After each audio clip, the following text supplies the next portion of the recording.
Let's bring in our political editor, Andrew Clennell. Andrew, before we get to Murray Watt, let's give our viewers a sense of the scope of this, because it's not just obviously it's the human trauma of people losing homes and being evacuated and all of that, but there is a flow-on effect to many, many more people.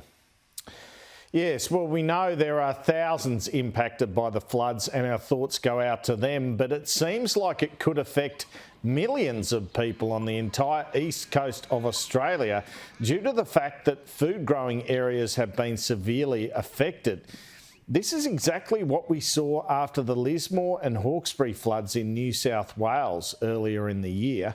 You might recall being at your supermarket and being unable to get certain vegetables and seeing ridiculously priced lettuce. Get ready for more of that, according to the federal government.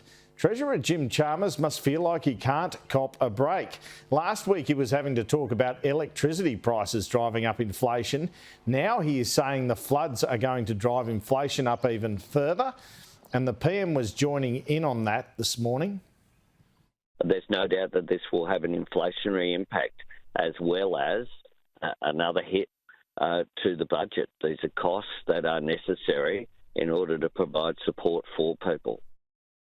I think Australians do need to brace for a cost of living impact from these floods.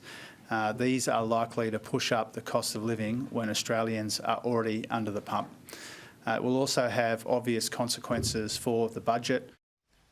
Rates, petrol, power bills, gas bills and now food again. Sky News has revealed in the past couple of weeks that there is a New South Wales package before the federal government which involves $500 million being contributed from both state and federal governments for relocating people away from their homes on the north coast because of the risk of flooding. This will be something keenly watched for on budget night.